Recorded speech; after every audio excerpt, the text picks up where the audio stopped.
Dalam nama Bapa dan Putra dan Roh Kudus. Amin. Allah Bapa di surga, kami mengucap syukur bahwa sejarah keselamatan umat manusia, sejarah keselamatan kami semua, berawal dalam sejarah keselamatan bangsa Israel. Dan Engkau memiliki rencana yang sudah Kau nyatakan dalam perjanjian lama hingga kedatangan Putramu Yesus Kristus dan sampai sekarang dalam gereja Katolik yang kudus. Kami bersyukur sebagai anggota keluarga Katolik, kami Kau percayakan rahmat yang begitu melimpah, kekayaan yang begitu luar biasa dalam gereja Katolik. Semoga apa yang kami miliki ini kami akui, kami sadari, tapi juga kami bagikan kepada orang lain. Seperti hari ini, Yesus harus menderita, harus wafat dan bangkit, seperti pengalaman yang ditunjukkan oleh Yunus. Terpujilah namamu kini dan sepanjang segala masa. Amin. Para saudaraku terkasih dalam Kristus, mungkin kita tidak sadar bahwa apa yang dinyatakan oleh Yesus itu sudah dinyatakan, sudah diindikasikan, sudah diberi tanda dalam perjanjian lama. Jadi perjanjian lama merupakan suatu simbol, suatu tanda-tanda yang mengawalinya dalam perjanjian lama. Hingga Yesus merupakan pemenuhan apa yang Tuhan sudah rencanakan bagi umat manusia. Tetapi mengalami kepenuhan ketika Yesus hadir lewat Bunda Maria dan menyelamatkan kita. Jadi Tuhan itu sudah merencanakan keselamatan kepada kita semua, setiap dari kita, secara personal. Sekali lagi, secara personal, dan harus kita sadari itu Tuhan punya rencana yang indah dalam diri kita untuk kita diselamatkan dan kita membagikan rahmat itu kepada orang lain. Seperti halnya Yesus Kristus sendiri. Nah, dalam bacaan Injil hari ini, orang Yahudi ingin minta tanda dari Yesus. Dan Yesus mengatakan, aku tidak akan memberikan tanda selain tanda Nabi Yunus. Tanda Nabi Yunus itu apa? Tanda Nabi di mana Nabi Yunus diminta untuk menobatkan orang-orang Ninive. Orang Ninive itu adalah orang-orang di Irak, sangat jauh sekali. Dan dia menolak.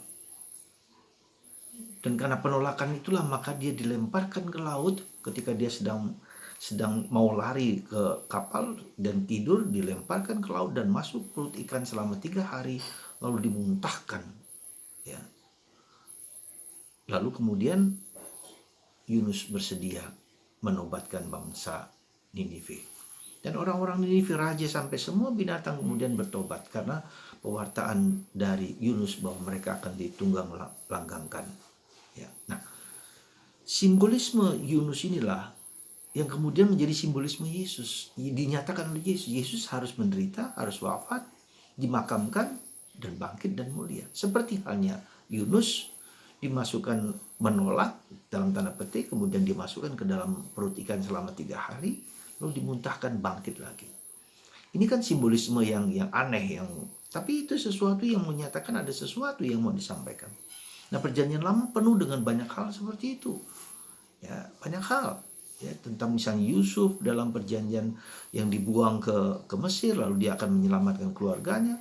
Ya, mana yang dari surga berupa biji-biji yang kecil-kecil itu diberikan Tuhan, menjadi Yesus sendiri dikorbankan. Lalu ular yang disalibkan. Jadi begitu luar biasa, saudara, sejarah hidup kita. Nah, apa yang mau saya sampaikan apa arti makna ini bagi kita? Jadi ini bukan hanya simbolisme Yesus, tapi simbolisme hidup kita juga. Kita semua, Tuhan punya rencana yang indah untuk hidup kita semua. Tapi kita diminta untuk menderita dulu. Ya. Seperti halnya Yesus menderita, seperti halnya Yusuf menderita, seperti halnya Yunus menderita selama 3 hari. Cukup lama. Ya. Bagaimana? Nah, ini yang penting bagi kita adalah bagaimana kita mengolah dan mengerti bahwa penderitaan apapun, masalah apapun dalam hidup kita, itu adalah bagian untuk ikut serta dalam penderitaan Yesus. Mari kita lihat itu. Ya. Sehingga ketika kita menderita entah karena problem suami, problem istri, problem anak-anak, problem siapapun, anggaplah itu menjadi bagian di mana saya ikut serta di dalam penderitaan Yesus. Nah, ketika kemudian dan kita bergaul dengan Yesus, bergaul dengan Yesus secara akrab, secara personal, sehingga rahmat Tuhan Yesus yang telah menghancurkan kuasa kegelapan itu sekarang ini mau mengajak kita, mau menghancurkan kuasa-kuasa ego dalam diri kita. Nah, itulah sebetulnya. Jadi Tuhan itu mau membuat transformasi, inner transformation. Jadi berjumpa dengan Yesus supaya kita bertobat, supaya kita berubah menjadi alat cinta Tuhan. Nah, dengan proses mati inilah, ya, proses dimakamkan, proses disalibkan inilah, supaya kita tumbuh menjadi pribadi yang matang dan dewasa, pribadi yang bangkit, resurrected man, resurrected woman, resurrected priest. Ya, ini semua adalah bagian proses yang harus kita jalankan, kita lewati, saudaraku terkasih. Ya, maka saya berharap dan saya mohon kepada Anda semua yang menderita dengan segala problem Anda yang sulit sekalipun, kita harus memanggul salib Yesus, salib orang lain, salib suami, salib istri, salib anak-anak, dan semua keluarga kita. Kita harus tanggung bersama-sama, dan kita harus menderita. Lalu kita terbuka terhadap proses itu, supaya saya dibersihkan, dimurnikan, supaya saya diampuni segala dosa kita, supaya ada pertobatan dalam diri kita. Perjumpaan iman kita kepada Yesus haruslah iman yang mengubah, haruslah iman yang membebaskan. Lewat penderitaan itu, lewat jatuh bangun itu. Nah, maukah aku menderita? Nah, seringkali kita menderita tanpa kita mau mendengarkan pertobatan dalam hidup kita itu. Ya, jadi sekali lagi kita wajib dan harus mengikuti mengikuti Yesus, polanya, pola penderitaan, pola perubahan, pola dibentuk lagi oleh Tuhan, berubah, bertobat supaya Tuhan menguasai hidupku dan aku membagikan kepada orang lain. Nah, proses inilah yang harus kita jalani, nggak bisa tidak. Ya.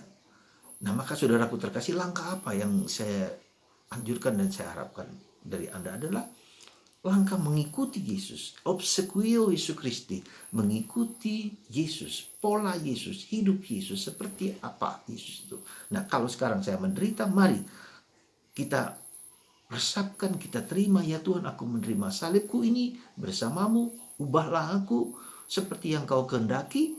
Nah, nanti dari setelah itu kita mulai terbuka dan membuka diri untuk berubah total, gitu loh, ya, berubah total supaya Tuhan yang mengubah hidupku. Dan ketika aku menerima salib, aku mengatakan gembira, Tuhan terima kasih Engkau telah memberikan salib kepadaku ini. Atau bukan memberikan salib, salibku ini aku tanggung bersamamu. Karena sebetulnya yang menanggung salib itu bukan aku, tapi Yesus. Kita ikut serta dalam penderitaan salibku yang dipanggul oleh Yesus, dan aku menjadi lebih ringan. Ya. Nah, disitulah saudaraku terkasih, ada orang merasa dalam penderitaan itu, dalam kesulitan itu begitu berat. Memang, ya, ada orang tertentu yang karena ketegaran hati, siapapun, entah suami, entah istri, entah anak-anak, siapapun juga ketegaran semua. Nah, karena mungkin ada kuasa juga kegelapan yang bermain di sana, ya, tanggung juga bersama Yesus. Tak ada yang tidak mungkin yang tidak dihancurkan oleh Yesus, asalkan kita terbuka dan membuka diri. Nah, demikian dalam proses ini juga kita tidak mudah. Saya tahu tidak mudah. Maka kalau Anda mempunyai teman untuk saling berbagi, saling curhat, pembimbing rohani, entah romo, entah suster, entah apa, itu bagian supaya Anda juga semakin mengerti, memahami, membuka di manakah aku ini, karena itu berat. Saya tahu berat, maka silahkan, ya, Anda kalau mau katakanlah men-sharingkan pengalaman itu antara Anda dan saya dan Tuhan, terbuka, membuka diri. Ya, jadi itu proses, karena kita tidak mampu melihat, mengalami itu sendiri dengan mata kita, dan kita juga menjadi sulit maju karena tidak dibimbing. Santa Teresa Avila mengalami hal tersebut. Kalau dia tidak ada pembimbing, para romo, para karmelit yang pada waktu itu, para Yesuit, para Fransiskan, mana mungkin dia akan berkembang dan tumbuh. Ya. Memang kita punya Roh Kudus, tapi ada orang yang membimbing, yang menuntun, ya, supaya jalan kita menjadi jalan yang bagus dan kita lewati bersama Bunda Maria, bersama Santo Yosef, dan semua orang mengalami itu semua. Jadi jangan dikira itu hanya pengalaman saya, tidak. Pengalaman orang kudus semua. Tidak ada orang kudus yang tidak menderita. Boleh dikatakan, ya, semua orang menderita, siapapun. Ada yang sangat menderita 50 tahun hanya di tempat tidur, tapi Tuhan mengubah, dia membuka batinnya.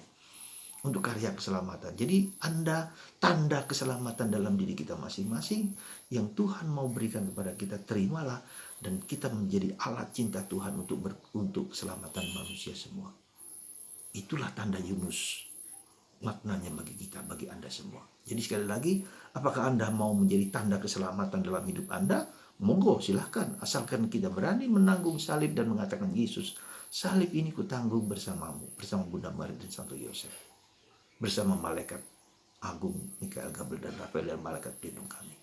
Dan Tuhan memberikan kekayaan yang begitu luar biasa di dalam gereja ini gitu loh. Tak ada gereja manapun yang mempunyai kekayaan yang begitu dalam. Jadi kita punya arsenal, punya senjata doa, devosi kepada Bunda Maria, kepada Santo Yosef, kepada gereja, kepada sakramen. Itu semua adalah kekayaan rohani yang luar biasa, yang tidak pernah ada dinyatakan kepada orang lain. Ya. Beberapa waktu yang lalu ada saya membaca seorang pendeta Kristen terkenal, Rick Warren, yang menulis tentang The Purpose Driven, yang terkenal, itu bestseller itu. Dia setiap hari mendoakan, doa koron bayangkan jam 3 siang, dengan tekun, dengan setia bersama istrinya, pendeta. Nah, jadi kita lihat kita punya kekayaan yang jangan begitu luar biasa. Kita masuki, kita resapkan, kita dalami. Dan itu untuk kita diselamatkan oleh Tuhan. Semoga Anda dan saya yakin akan karya penebusan Yesus dalam Paskah itu. Dan Paskah itu diungkapkan dalam Ekaristi. Kita bersyukur. Tuhan memberkati Anda semua untuk bertahan dan kuat dalam penderitaan dan cobaan. Salib dan menjadi tanda Yunus, tanda keselamatan bagi manusia. Berkat Tuhan, Bapa, Roh Kudus. Amin.